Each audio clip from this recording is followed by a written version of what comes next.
Are there any announcements? Are you Pat? Seeing none? Oh, seeing one. Senator from Chittenden, do you have an announcement? Premature. Premature announcement. We have a joint resolution to take up at this time. JRH 12, joint resolution authorizing limited remote joint committee voting through the remainder of the calendar year 2026 and the application of ADA thereto. Offered by the Committee on Rules. Listen to the reading of the resolution.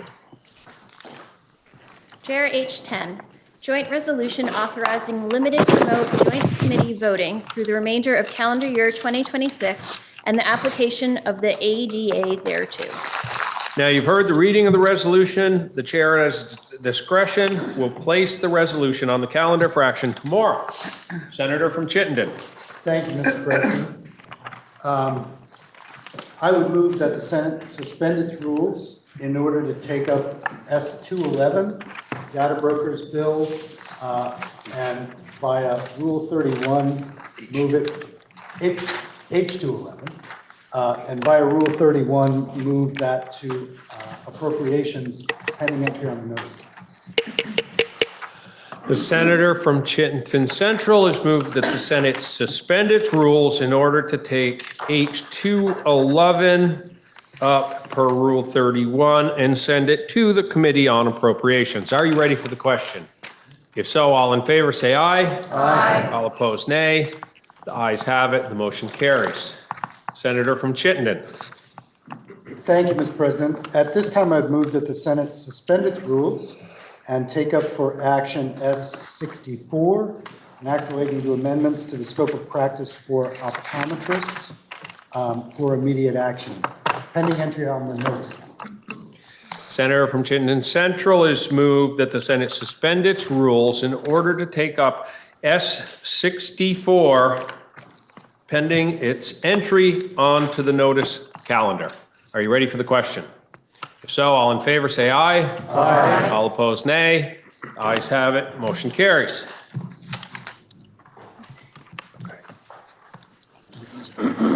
Excuse me. Okay, so are we concurring? Okay. So the question is, shall the Senate concur in the House proposal of amendment? Are you ready for the question? Sorry, Senator from Bennington. Senator from Rutland. Sorry, we got the wrong name on there. We would have loved to heard the senator from Bennington talk about optometrists. Thank you, Mr. President. It was a quick move. So senators will have in their possession in just a couple seconds the House proposal of amendment on S64. And what the House has suggested we do is to change the board from 5 to 7 members, 4 of whom shall be residents of the state who have had at least 5 years' experience in the practice of optometry in the state and are in the active practice of that at the same time of their appointment. 1 member who shall be a resident of the state who has at least 5 years' experience in the practice of ophthalmology and is in the active practice of ophthalmology at the time of the appointment. And that beginning on January 1st, 2031, at least one of the optometrist members shall hold an advanced therapeutic procedures specialty issued pursuant to subchapter 5 of this chapter. This is all in Title 26. The Senate Government Operations Committee had this bill originally, and we did a straw poll earlier this afternoon, and by a vote of 5-0-0, voiced support for the House proposal of amendment and asked the Senate to concur. The question is, shall the Senate concur in the House proposal of amendment? Are you ready for the question? If so, Senator from Chittenden. Mr. President, I am wondering, the chair of Health and Welfare is not in the chamber at the moment. We did speak with her earlier on, and she seemed to be okay with this concurrence. So I will just take that on myself as representing my conversation with her. Thank you. Senator from Chittenden. Mr. President, may I inquire of the presenter of the amendment? The reporter is interrogated. Mr. President, I'm just wondering if the committee that put this forward heard from the ophthalmologists at all, and whether they are interested in being included in this working group. Thank you, Mr. President. We did not hear directly from the optometrists or the ophthalmologists. This came across in the 11th hour from the other body. But my understanding is from talking to the lobbyists representing that group, they are okay with the amendment. I wouldn't say they're wildly enthusiastic about the amendment, but I think we have successfully reached agreement with all parties concerned. Okay, yeah, I wasn't really curious about the optometrists, but I was curious if the ophthalmologists are interested in being included in this board, on this board.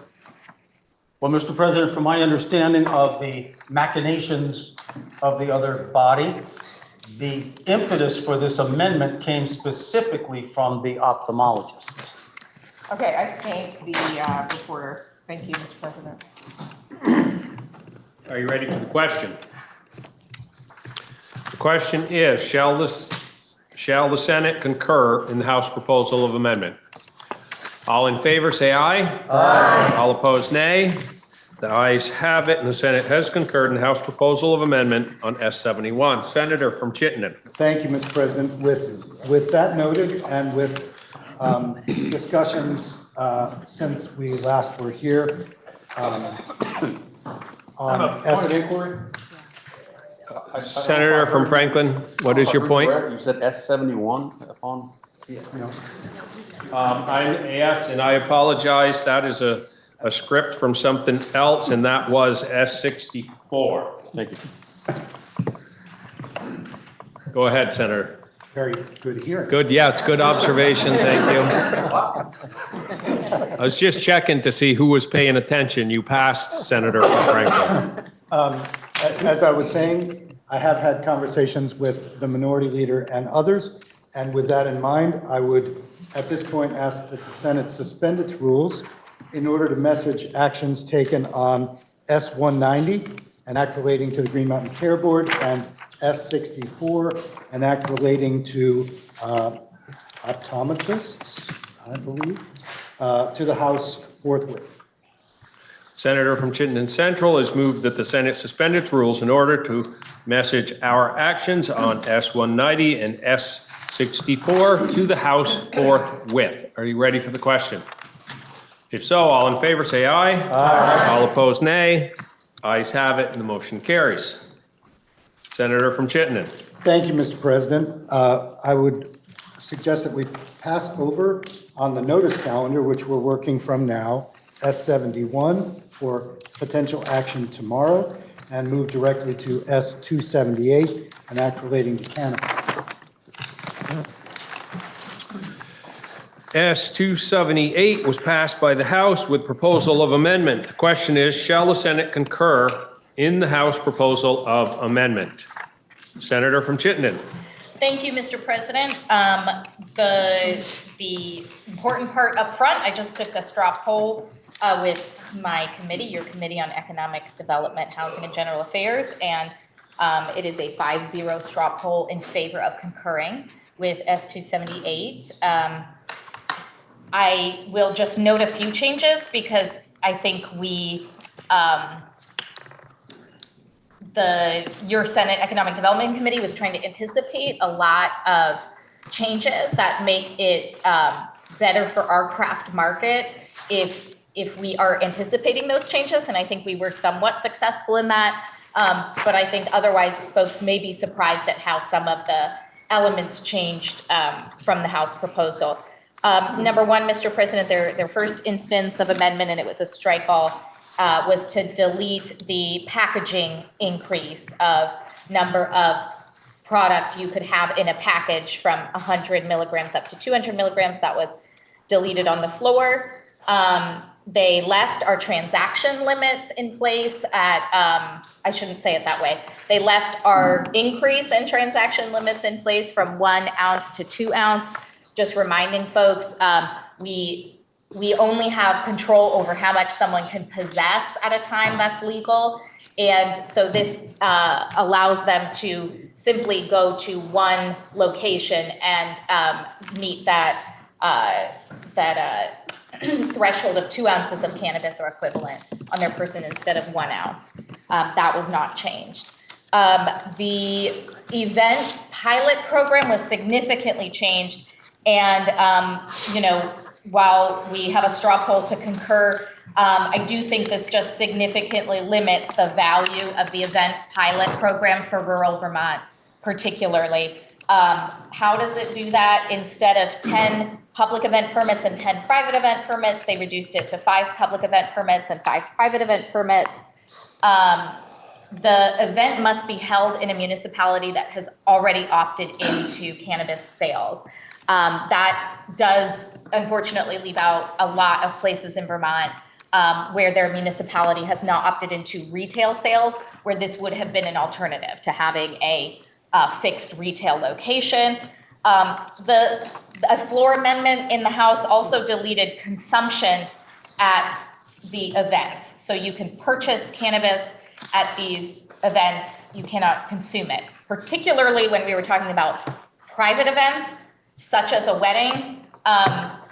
We very much intended to ensure that someone could consume what they were receiving at an event, which probably wouldn't be for purchase, but would be catered. So that said, I go through all of that because I do think you may have some constituents who thought they might have an opportunity to really expand the market into their area or with events that compete with other states, and that is not likely to happen under this, the change from the House. The Committee of Jurisdiction, the House Government Operations Committee, deleted the delivery pilot. That was also really a big request from rural Vermont. And the next few instances of amendment delete all reference to delivery. On the floor, they left our cultivator fee decrease. So we cut outdoor cultivator fees in half. They deleted the contingency about how we would find the resources for that, and they delayed the effective date instead, which was another option that we had considered. They granted some additional municipal authority, as we had, to petition to allow cannabis retailers in a municipality without simply the governing body of that municipality being able to make the decision. They kept that. We had exempted most cultivators from being subject to public nuisance ordinances. They put back in indoor cultivators as being subject to public nuisance ordinances. And they did some conforming changes starting here about integrated licenses. They pushed out the effective date of local license fees. They added a new section on the floor that the CCB can enforce an administrative penalty by filing civil collection action in Superior Court. We didn't have much time to go through that, but I imagine they just had not had the same mechanisms to file for collection of a penalty that they had levied against an establishment. They delayed our implementation of the 2-year employee ID cards for cannabis employees. They did some conforming amendments again on integrated licenses. Good Lord. They deleted the expansion of access to the Cannabis Development Fund beyond the limited scope of existing priority Applicants, we wanted to make it about rural applicants and more applicants. They left the tax components as was passed by the Senate. And I think particularly for the, to celebrate the foresight of our chair of Senate Economic Development, it became very valuable that our committee included an interstate compact for cannabis sales and cannabis retail and the market in general, because there are more movements being made toward interstate retail and national descheduling. So while this is not quite the step that the Senate took with near unanimity to advance our own local craft cannabis market, and particularly the burgeoning rural craft market, we do concur with these changes, and we see it as still a valuable step forward on a vote of 5-0. Thank you, Mr. President. Question is, shall the Senate concur in the House proposal of amendment? Senator from Washington. Thank you, Mr. President. Senate Finance had looked at this originally. We took a quick look at it over the noon break. We do have some concerns that the doing away with the contingency and the lowering of the small grower fees could lead to a budget shortfall in the future for the board. But at this point in the session, we will leave that to future legislatures to deal with.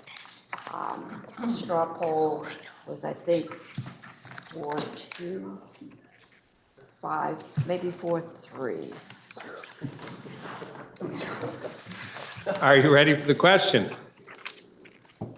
Question is, shall the Senate concur in the House proposal of amendment? If so, all in favor say aye. Aye. All opposed, nay. Nay. The ayes appear to have it. The ayes do have it, and we've concurred in the House proposal of amendment on S-278. Senator from Chittenden. Thank you, Mr. President. If we could move over S-313 and move to H-639 and activating the genetic data privacy. I believe that takes a motion, Senator. Suspend the rules. Suspend the rules in order to bring it up from the notice calendar. So I would ask the Senate to suspend its rules to bring up H-639 for immediate action. Senator from Chittenden Central has moved that the Senate suspend its rules in order to take up H-639 off the notice calendar for immediate consideration. Are you ready for the question? If so, all in favor say aye. Aye. All opposed, nay. Ayes have it. Motion carries. The question is, shall the Senate concur in the House proposal of amendment on H-639? Are you ready for the question? Senator from Windsor. Thank you, Mr. President. Your committee, the Senate's Committee of Conference on Genetic Data Privacy met. We had some very productive conversations, and I'm happy to report that the Senate's proposal was accepted, and I will share with you what that was in a moment. But first, I just want to remind you about how important and how narrow this data bill is.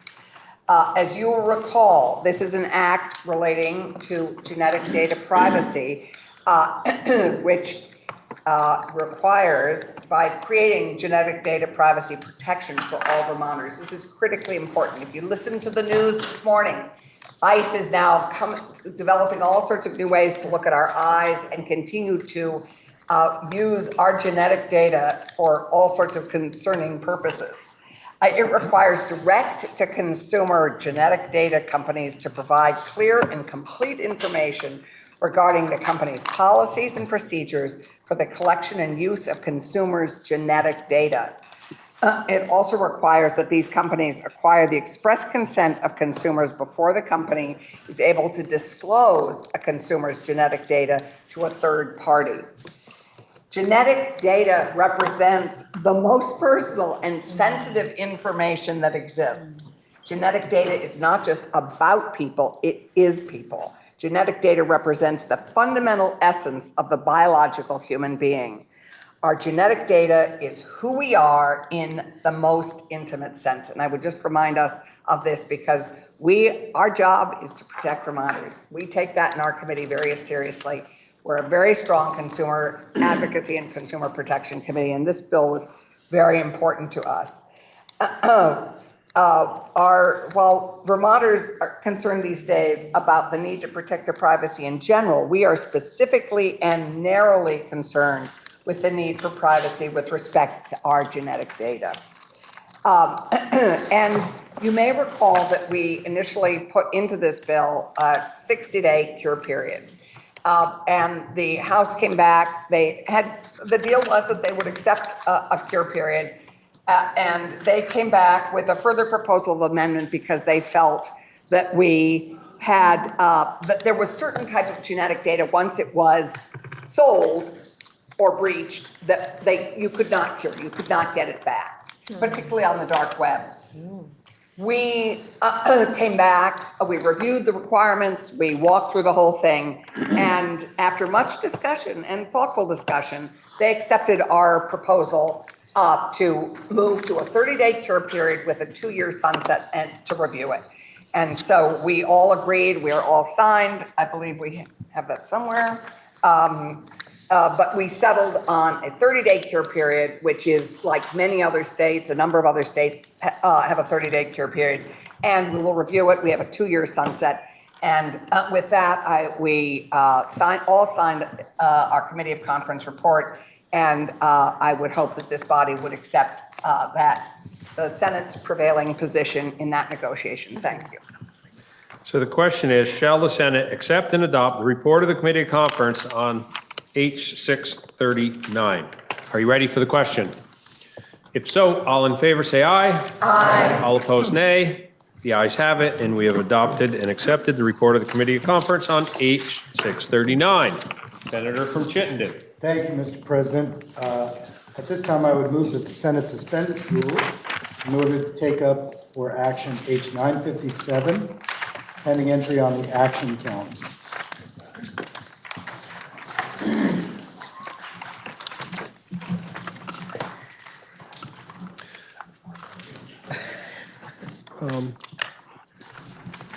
Yeah, I know that one. It's a third reading, okay. Senator from Chittenden Central has moved that the Senate suspend its rules in order to take up H 957, pending entry to the notice calendar for immediate action. Are you ready for the question? If so, all in favor say aye. Aye. All opposed, nay. The ayes have it, and the motion carries. The question is, are there any amendments prior to third reading? Seeing none, listen to the third reading of the bill. H 957, an act relating to approval of amendments to the Charter of the Town of Williston.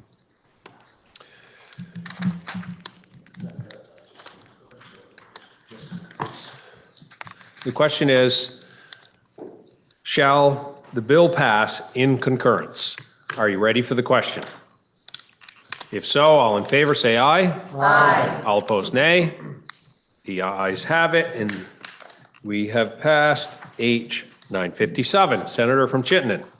Thank you, Mr. President. I believe there is one more item we can take care of, and that is I will move that the Senate suspend its rules in order to take up pending entry on the notice calendar, H 710, the conference report on the electricity generating facilities bill. Senator from Chittenden Central has moved that the Senate suspend its rules in order to take up H 710, pending entry onto the notice calendar for immediate action. Are you ready for the question?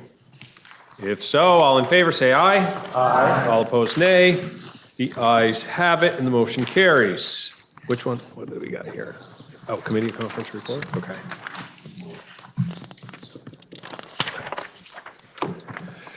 The committee of conference has submitted the report is not found in today's calendar because we just brought it up, pending entry.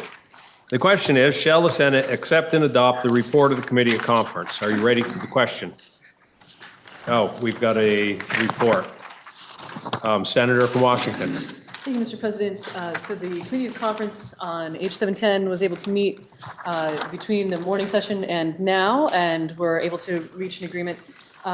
The other body had heard concerns about the report that we added, which had asked for information about the use of prime agricultural soils as well as forested landscapes that were being used for solar. Those concerns came from the Department of Public Service because some of the things that were asked for were going to be very difficult to have access to, or they had very little visibility into some of the things that we asked for. So fair enough. So the Committee of Conference met to discuss some proposed changes that were actually came from the Department of Public Service as to what might be more doable for them.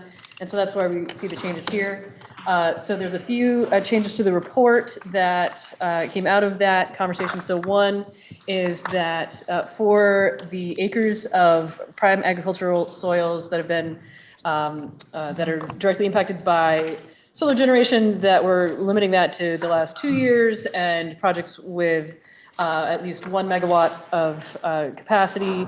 And then that kind of combined for the first two asks. A couple of the asks that we had in the original report had asked about the agricultural use immediately before development, and then the ownership of the land by farmers. And so those were two that were the Department of Public Service did not have great visibility into, and so those were eliminated. And then regarding trees cleared or forests that were used for solar generation, that just added, again, it changed it from clarifying that was within the last 2 years and with 1 megawatt or greater, and added some specific information about the highest priority landscapes identified in the Vermont Conservation Design and other state significant natural communities, to get us a little bit more specific data about what kinds of forests are being cleared for solar. So that was the limitation. The recommendations that we're asking for from the Department of Public Service remains intact. But we did also add in the consultation that they would, in addition to consulting with Agricultural Food and Markets, that they would also consult with the Public Utility Commission as well as the Agency of Natural Resources. And those are the changes to H710. It's just to the report that we added on the floor. And so that is it. And it was unanimously signed by all the members of the conference committee. Thank you. The question is, shall the Senate accept and adopt the report of the Committee of Conference? Are you ready for the question? If so, all in favor say aye. Aye. All opposed, nay. No. The ayes appear to have it. The ayes do have it, and the Senate has accepted and adopted the report of the Committee of Conference on, is that it, H710. Senator from Chittenden. Thank you, Mr. President. At this time, I would move that the Senate suspend its rules in order to message actions taken on S278, an act relating to cannabis, H639, an act relating to genetic data privacy, H710, an act relating to defining electricity generating facilities, and H957, an act relating to approval of amendments to the charter of the town of Williston, to the House forthwith. Senator from Chittenden Central has moved that the Senate suspend its rules in order to message our actions on S278, H639, H710, and H957 to the House forthwith. Are you ready for the question? If so, all in favor say aye. Aye. All opposed, nay. The ayes have it, and the motion carries. Senator from Chittenden. Thank you, Mr. President. Senators will no doubt realize that we have entered the hurry up and wait part of the session. So we've done what we can do today, but the House is still producing items for us to look at, as are our conference committees, some of which may button up and have things for us to move. So I'd like to have one more session today. So I would ask senators to return at 4:30, understanding that that might give you time to take a walk or deal with, your own health and happiness in some way. So with that said, Mr. President, pending announcements, I would move that the Senate stand in adjournment until 4:30 PM. Are there any announcements? Senator? Oh, That we stand in recess until 4:30. okay, we stand in recess. Okay. Senator from Caledonia. Thank you, Mr. President. Republicans will meet over here in the corner as soon as we recess. Are there any further announcements? Senator from Windsor. Point of inquiry, do we, may I ask the majority leader, one question? The majority leader or the pro tem? The majority leader. The majority leader is interrogated if she so chooses. It's an inquiry, not an interrogation. My question Same is simply, thing. do we have a notion of when we're caucusing? Mr. President, the Democrats will meet in this and talk about it. Okay, great, okay. And I will meet in the middle. The senator from Chittenden Central has moved that, do we need a vote on that? Has moved that we stand in recess until 4:30 PM this afternoon. Are you ready for the question? If so, all in favor, say aye. Aye. All opposed, nay. Ayes have it, and the motion carries.